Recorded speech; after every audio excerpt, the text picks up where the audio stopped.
Hola amigos del Capitalino, soy Omar Mendiola y la verdad estoy muy emocionado de estar bajo la presencia del cineasta Carlos Hagerman. Carlos, ¿cómo estás el día de hoy?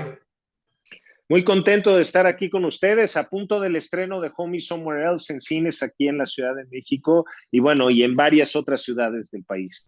Justamente hablamos de esa película que yo la considero una película necesaria en la cultura mexicana, una película que toca un tema que a lo mejor por mucho tiempo ha sido tabú, que es la migración. Cuéntame, ¿cómo fue que nació la idea de este proyecto? Mira, yo hace 12 años hice una película con Juan Carlos Rulfo que codirigimos, que se llamó Los que se quedan. En esta película retratamos la vida de 6 familias en diferentes partes de la República y pues era un poco tener una radiografía de la consecuencia emocional de la migración, ¿no? Todas estas familias les faltaban algunos miembros de la familia que estaban en Estados Unidos y que se sentía extrañarlos. Una de estas familias, la familia de un pueblito de Yucatán, de Soncahuich, Yucatán, al final de la película deciden dejar su pueblo y ir a reunirse con su papá a Estados Unidos. En esta familia había 2 niñas, Evelyn y Elizabeth, que lo último que vemos en la película es que ellas se suben a un autobús y el autobús se aleja de su pueblo, ¿no? 12 años después, yo me las encuentro en Estados Unidos y porque mantuvimos la relación y me doy cuenta de que aquí hay una historia que contar, o sea, que podemos continuar esta historia. Ellas ahora de 19, 20 años nos platican cómo ha sido su vida de vivir. Una es ciudadana norteamericana porque nació en California y la otra es indocumentada. Entonces, ¿cómo se siente que en el mismo techo existan 2 maneras diferentes de experimentar la realidad? Además, mi codirector Jorge Villalobos se fue a vivir a Miami hace 6 años, donde conoció la historia de Jasmine, una niña de 11 años que para defender a sus papás se enrola como activista en una de las organizaciones de jóvenes activistas y a sus 11 años da un discurso frente a la Casa Blanca, frente a periodistas, de el por qué es importante que defendamos los derechos de sus padres y de sus familias. Entonces, a nosotros esta historia se nos hizo también importantísima.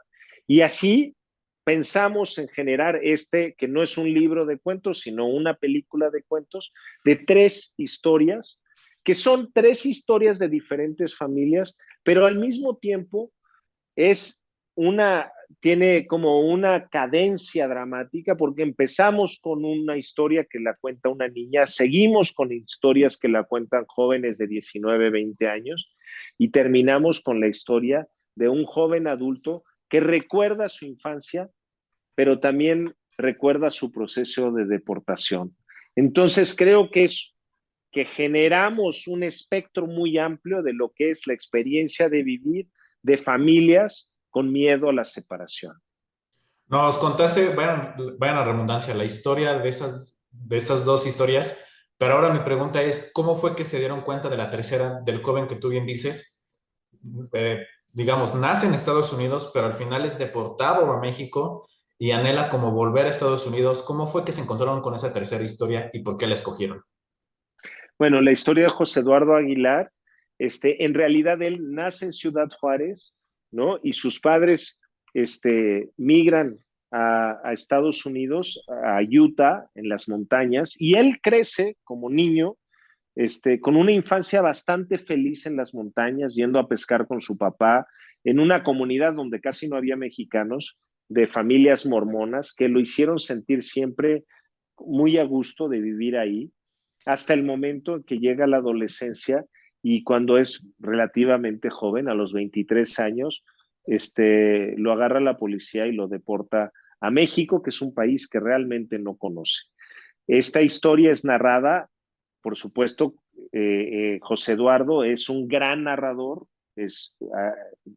su viva voz es la que narra la película y lo que vamos a hacer con la animación es ir y venir entre su infancia y este proceso de deportación. Por supuesto, él a la hora de regresar genera una nueva identidad. Él se llama a sí mismo El Deportí y se convierte en un artista de spoken word poetry, de poesía en voz alta, que es como una especie de rap, como una especie de hip hop sin el beat de la música, en donde él mezcla palabras en inglés con palabras en español y él es el maestro de ceremonias que nos da la bienvenida a la película y que nos presenta cada una de las historias y que al final concluye la película. Tenemos esas tres historias y te voy a hacer dos preguntas. La primera, ¿por qué animación? Sabemos que es un documental, por lo general los documentales que hemos visto siempre son, vaya la redundancia, testimonios, fragmentos de la historia recreada. Lo vemos hoy en animación. ¿Y cuál fue esa necesidad de contar estas tres historias al público mexicano?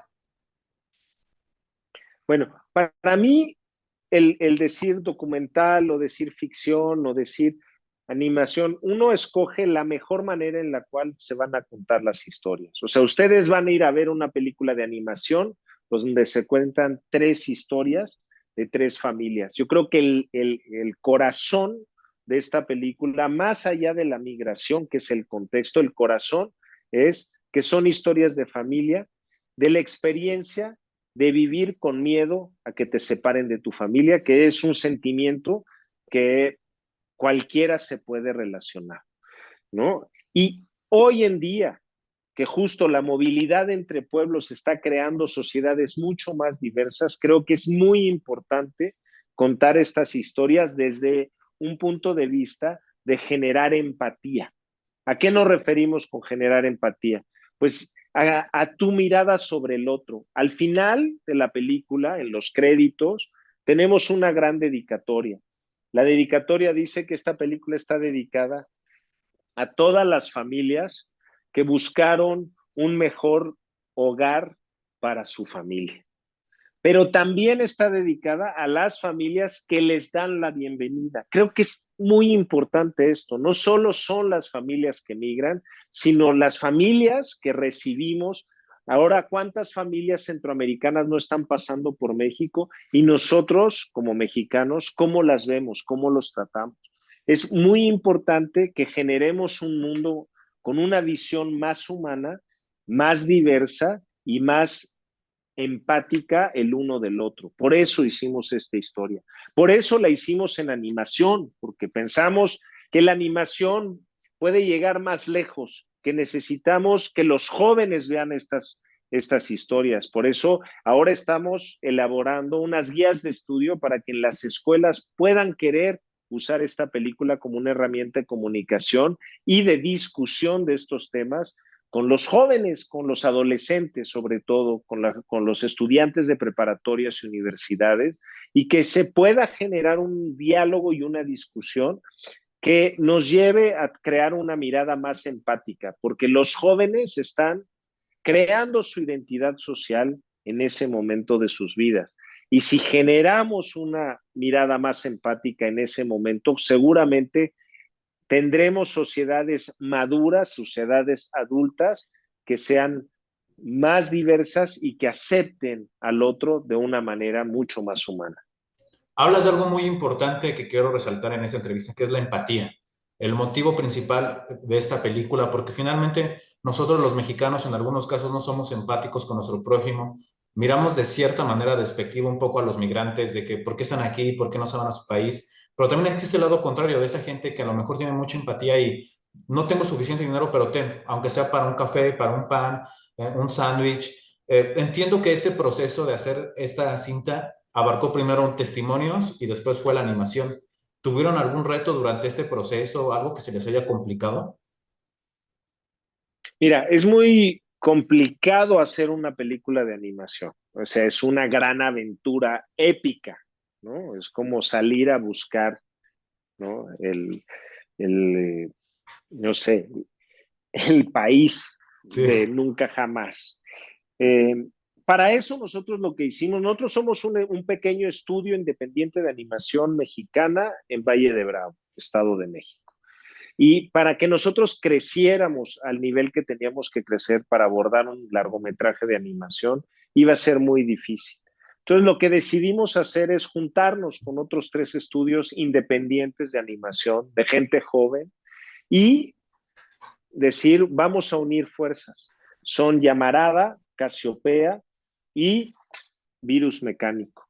Y estos 3 estudios junto con Brinca abordamos la producción total de la película y de una manera como muy rápida vimos que lo colectivo es lo que iba a predominar en esta película. Entonces, Jorge Villalobos y yo, que somos los directores, pues sí llevábamos la batuta creativa, pero dijimos, ¿saben qué? Necesitamos ideas, necesitamos que ustedes nos ayuden a resolver narrativamente esta película.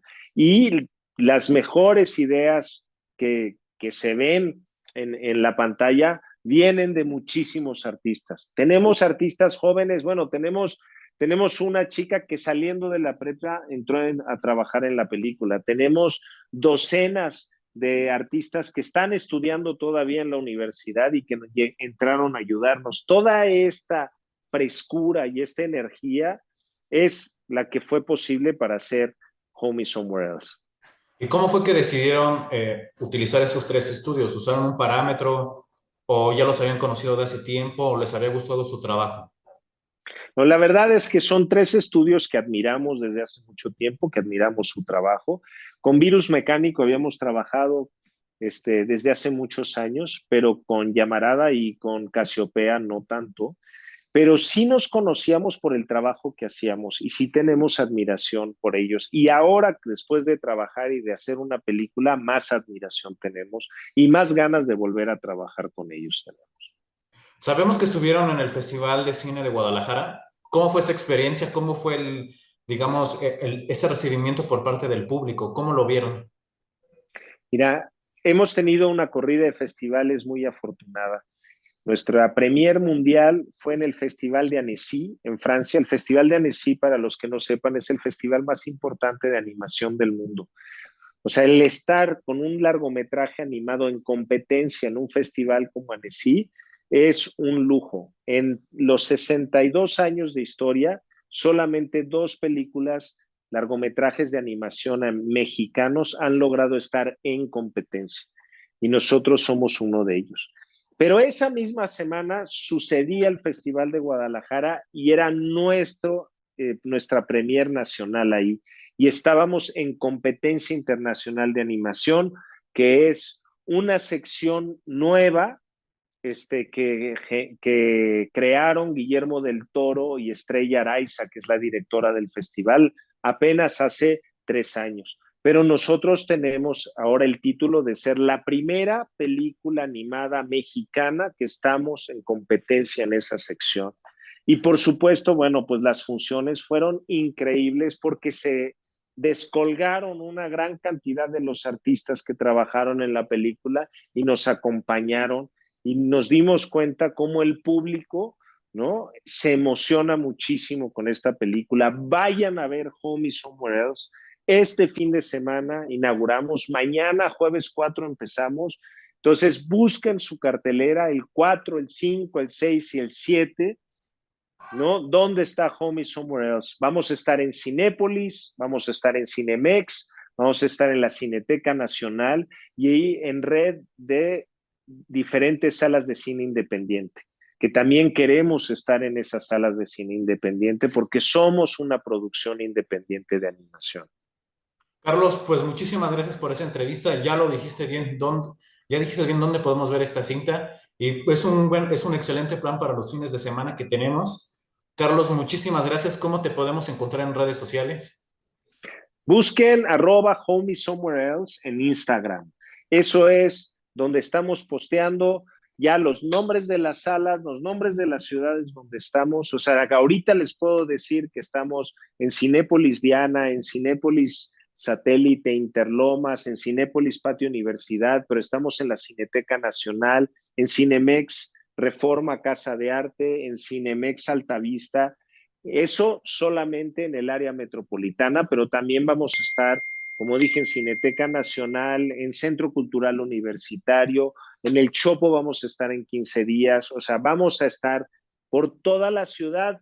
Seguramente tendrán ustedes un cine cerca donde poder ver Home Somewhere Else. Y es muy importante que vayan a verla este primer fin de semana, porque para el cine independiente, el primer fin de semana y su resultado en taquilla es lo que le permite pasar a estar una segunda semana en salas.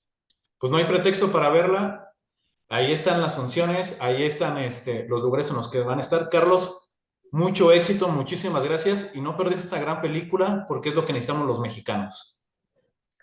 Hasta luego, muchas gracias. Hasta luego.